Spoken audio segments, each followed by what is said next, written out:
स्वतंत्र और आजाद पत्रकारिता का समर्थन कीजिए। सच में मेरा साथी बनिए। बहुत आसान है दोस्तों, इस ज्वाइन बटन को दबाइए और आपके सामने आएंगे ये 3 विकल्प। इनमें से एक चुनिए और सच के इस सफर में मेरा साथी बनिए।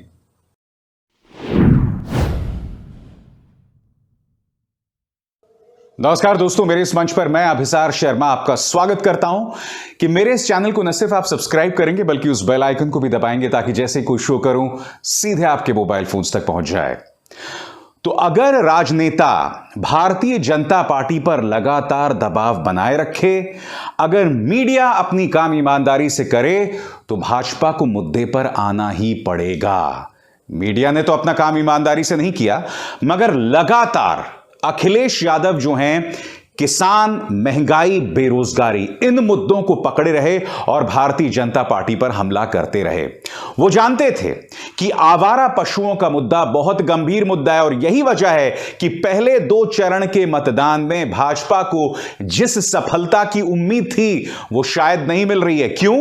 क्योंकि आवारा पशु इन 100 सीटों में जहां पर अब मतदान हो चुके हैं वहां बहुत ही गंभीर मुद्दा है दोस्तों। और भारतीय जनता पार्टी जानती है कि आने वाले चरण में अवध में चुनाव होना है, पूर्वांचल में चुनाव होना है। ये तमाम वो बेल्ट्स हैं जो किसान के नजरिए से बहुत मायने रखते हैं। और प्रधानमंत्री नरेंद्र मोदी को आवारा पशु का मुद्दा उठाना पड़ा। क्या कहा उन्होंने, पहले आप सुनिए फिर मैं उसकी चर्चा करता हूं। हमारा प्रयास है कि दूध न देने वाले जो बेसहारा पशु हैं उसके गोबर से भी पशुपालक को इनकम हो, अतिरिक्त कमाई हो, इस दिशा में हम काम कर रहे हैं। यूपी में बेसहारा पशुओं के लिए गौशालाओं के निर्माण का काम भी किया जा रहा है। 10 मार्च को दोबारा सरकार बनने के बाद ऐसे कार्यों को और गति दी जाएगी ताकि बेसहारा पशुओं से होने वाली परेशानी कम हो। आपका जो संकट है उसको हम दूर कर पाए, ये हम चिंता करते हैं। प्रधानमंत्री, मैं आपसे एक बात पूछना चाहता हूं। आप कह रहे हैं कि जो आवारा गाय है या जो पशु है उसके गोबर से हम कमाल करेंगे। आपकी सरकार 5 साल से थी, किसने रोका है आपको? केंद्र में आपकी सरकार 7 साल से थी। ये जो अभी तमाम बातें अब आप कर रहे हैं 5 साल बाद, ये आपको किसने रोका था पिछले 5 सालों में? गौशाला की बात 5 साल से, खासकर वो पॉलिटिकल पार्टी जो गाय के नाम पर सियासत करती है। आपको याद है संबित पात्रा ने तो यह तक कह दिया था कि गाय का जो गोबर है ना वो कोहिनूर से भी ज्यादा कीमती है। याद है आपको? वो उनका स्टाइल है बोलने का, मैं ऐसे नहीं बोलता हूं। तो कहने का अर्थ यह है कि भाई गाय पर तो आप इतनी सियासत करते हैं, अब 5 साल बाद आप इस मुद्दे को उठा रहे हैं। तो मैं आपको बताता हूं ये मुद्दा क्यों उठाया जा रहा है। ये मुद्दा इसलिए उठाया जा रहा है दोस्तों क्योंकि अखिलेश यादव मुद्दे पर उनकी नब्ज को पकड़े हुए हैं, उनकी कमजोर रग को पकड़े हुए हैं। आज भी उन्होंने फिर किसान का मुद्दा उठाया दोस्तों और कहा कि इन्होंने 3 कृषि कानून सिर्फ इसलिए वापस लिए क्योंकि इनको हार दिखाई दे रही थी। पंजाब के किसानों की तारीफ की अखिलेश यादव ने और कहा कि ये लोग 700 बार उठक बैठक भी कर लें तब भी इन्हें माफ मत कीजिएगा। सुनिए अखिलेश यादव ने क्या कहा। और ये काले कानून किसान के सम्मान में नहीं हुए हैं। ये जानते थे कि उत्तर प्रदेश और पंजाब में इनका सफाया हो जाएगा, इसलिए इन्होंने 3 काले कानून वापस लिए हैं। मैं तो कहना चाहता हूं कि ये भारतीय जनता पार्टी के लोग और भारतीय जनता पार्टी के प्रत्याशी अगर कान पकड़ करके भी 700 बार उठक बैठक लगाएंगे तब भी ये किसान इन भारतीय जनता पार्टी को माफ करने वाले नहीं हैं। बताओ किसान भाइयों, माफ कर दोगे?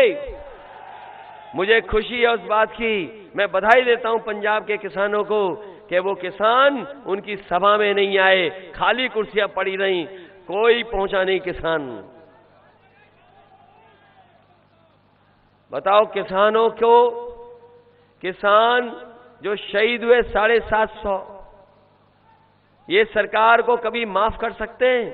और इस 700 के आंकड़े को समझिए दोस्तों, क्योंकि पिछले 13 महीनों में सिंघू और टीकरी बॉर्डर में जो आंदोलन चला उसमें करीब 700 किसानों की मौत हुई।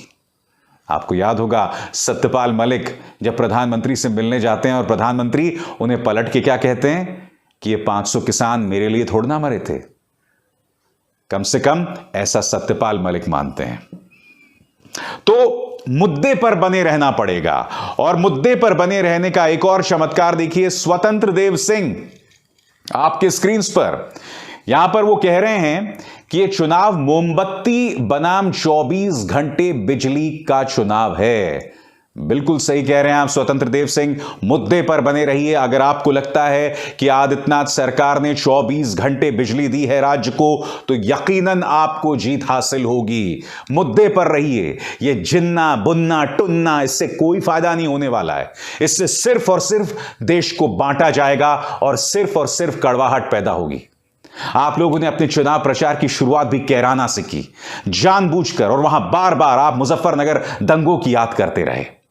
जी हां, और एक और जो बौखलाहट की वजह है वो ये है दोस्तों, क्योंकि अखिलेश यादव में जो इस वक्त आत्मविश्वास दिखाई दे रहा है वो भारतीय जनता पार्टी के समझ के परे है। बीजेपी पूरी कोशिश कर रही है कि किसी तरह से उनके हौसलों को पस्त किया जाए, और उसी के चलते उनके परिवार पर भी हमला किया जा रहा है। यह तस्वीर देखिए। इस तस्वीर में आप देख सकते हैं मुलायम सिंह यादव भी आए थे चुनाव प्रचार करने, अखिलेश यादव भी हैं, और साइड जो कुर्सी की जो का हाथ होता है वहां पर शिवपाल यादव बैठे हुए हैं। अब इस तस्वीर को लेकर स्वतंत्र देव सिंह और मुख्यमंत्री आदित्यनाथ ने हमला किया है कि देखो शिवपाल यादव की क्या दुर्गति हो गई है। पलट के जवाब शिवपाल यादव ने इस पर दिया है। आपकी स्क्रीन पर शिवपाल यादव का बयान। उन्होंने कहा कि यह भारतीय जनता पार्टी की बौखलाहट है और कुछ नहीं।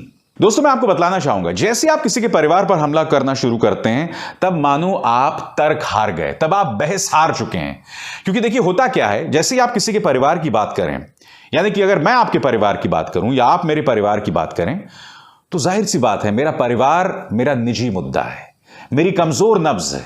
और जैसे ही आप मेरे परिवार पर हमला करते हैं तो जाहिर सी बात है व्यक्ति बौखला जाता है। और भारतीय जनता पार्टी की सियासत का यह अभिन्न अंग रहा है। उन्हें लगातार शुरू से लोगों के परिवारों पर हमला किया है। मैं आपको एक छोटी सी मिसाल देता हूं। आपको याद होगा अशोक लवासा चुनाव आयुक्त, ये वो चुनाव आयुक्त थे जिन्होंने 2019 में जब भी प्रधानमंत्री अमित शाह किसी तरह का दिशा निर्देश का उल्लंघन करते थे तो वो कड़े बयान दिया करते थे। नतीजा क्या हुआ? पहले तो उनके फोन की जासूसी पेगासस के जरिए करवाई गई। उसके बाद उनके जितने भी रिश्तेदार थे, उनका बेटा, ये जो भी निकटवर्ती रिश्तेदार थे, सभी के घर पर या तो इनकम टैक्स की रेड या किसी तरह से कड़ाई। क्योंकि वो जानते हैं कि आप व्यक्ति को नहीं हरा सकते तो उसके परिवार पर हमला करो। और मैं भी इस बात को बखूबी समझता हूं। बहरहाल अखिलेश यादव का प्रचार जो है जोरों पर है, और उन्होंने जो बयान दिया है वो बहुत दिलचस्प है। सुनिए, उन्होंने कहा कि 7वें चरण आते आते तक बीजेपी का बूथ नहीं रहेगा, सिर्फ भूत दिखाई देंगे। सुनिए उनका बयान। और सरकार किसकी बनने जा रही है आप जानकारी कर लो। पहले दूसरे चरण में ही शतक मार दिया है समाजवादी और आरएलडी ने। तीसरे चौथे के बाद पीछे नहीं मुड़ना है हम लोगों को। तीसरे जब तक 7वें चरण पर चुनाव जाएगा, आप पता कर लेना भारतीय जनता पार्टी के बूथों पर भूत नाचेंगे, भूत नाचेंगे। खैर, इसकी भविष्यवाणी मैं नहीं कर सकता हूं कि 7वें चरण तक क्या होगा, मगर भारतीय जनता पार्टी के लिए इस वक्त हालात सही नहीं है। मैं आपको बतलाता हूं क्यों। क्योंकि सुप्रीम कोर्ट का भी एक फैसला आया है और इस पर आपको गौर करना पड़ेगा। आपको याद होगा सीएए को लेकर आंदोलन हुए थे, और उस दौरान आपको याद होगा कि उत्तर प्रदेश पुलिस ने जो लोग सीएए को लेकर आंदोलन कर रहे थे उन पर गोलियां चलाई थी। कम से कम 23 लोग मारे गए थे, जिनमें से 21 लोगों पर गोलियां चली थी। आप मुझे बताइए ना, दिल्ली में भी आंदोलन हुआ था, दिल्ली में तो पुलिस ने गोलियां नहीं चलाई थी ना। और अगर आपको गोलियां चलानी ही है तो आप किसी के पैर पर गोली मारिए ना, उसकी छाती या सिर पे थोड़ा गोली मारोगे। अब मैं आपको बतलाना चाहता हूं कि इस मुद्दे पर सुप्रीम कोर्ट ने कड़ी फटकार लगाई है और मैं आपको पढ़ के सुनाना चाहता हूं। सुप्रीम कोर्ट ने क्या कहा है कि आप लोगों ने सीएए आंदोलन के नाम पर जो जुर्माना किया था लोगों पर, वो पैसा उन्हें वापस कीजिए। और उत्तर प्रदेश सरकार मान गई है, उसने घुटने टेक दिए हैं। यानी कि आज का दिन मुख्यमंत्री आदित्यनाथ के ठोक दो नीति की हार है। खबर क्या है मैं पढ़ के सुनाना चाहता हूं, फिर मैं इसकी चर्चा करूंगा। सुप्रीम कोर्ट ने उत्तर प्रदेश सरकार को दिया निर्देश, 2019 में सीएए विरोधी प्रदर्शनकारियों से वसूली गई पूरी रकम वापस करें। उत्तर प्रदेश सरकार ने सुप्रीम कोर्ट को कहा है कि सीएए विरोधी प्रदर्शनकारियों के खिलाफ जारी वसूली के तमाम नोटिस वापस ले लिए गए हैं। सुप्रीम कोर्ट के दिशा निर्देश के मुताबिक कानून के तहत कार्रवाई की इजाजत, बिल्कुल आप कानून के तहत कार्रवाई कीजिए ना। मगर मैं आपको बताता हूं उस दौरान हुआ क्या था दोस्तों। इस वक्त लखनऊ में कांग्रेस की तरफ से एक महिला है सदफ जाफर, वो चुनाव लड़ रही हैं दोस्तों। मुख्यमंत्री आदित्यनाथ ने क्या किया था कि जो लोग सीएए के खिलाफ आंदोलन कर रहे थे उन सब की शक्लें पूरे लखनऊ भर की दीवारों पर छाप दिया था। एक तो आप वैसे ही जानते हो दोस्तों सीएए के खिलाफ या उसके बाद तबलीगी जमात के खिलाफ किस तरह से दुष्प्रचार और अंधा प्रचार चलाया गया था। ऐसे में अगर आप किसी की तस्वीर दीवार में लगा दें, आप तो उसकी जान के दुश्मन बन गए ना। और सदफ जाफर को एक अरसे तक जेल में रखा गया था जबकि उनकी तबीयत भी खराब थी। वो मानो एक नर्क से गुजरी थी उस वक्त।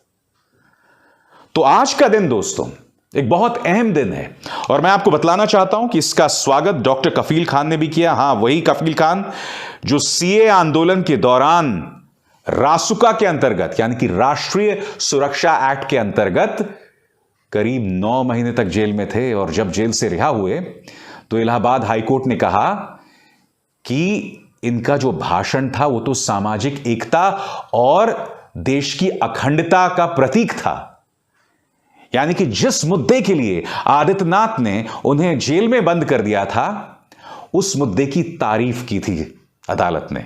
डॉक्टर कफील खान ने क्या कहा है पढ़ के सुनाना चाहता हूं। एक अच्छी खबर, आदित्यनाथ सरकार ने सीएए आंदोलन जीवियों के खिलाफ वसूली के लिए जारी नोटिस सुप्रीम कोर्ट के आदेश के बाद वापस ले लिए हैं। सुप्रीम कोर्ट ने यूपी सरकार को सीएए आंदोलन जीवियों के खिलाफ वसूली के रकम को वापस करने का निर्देश दिया है।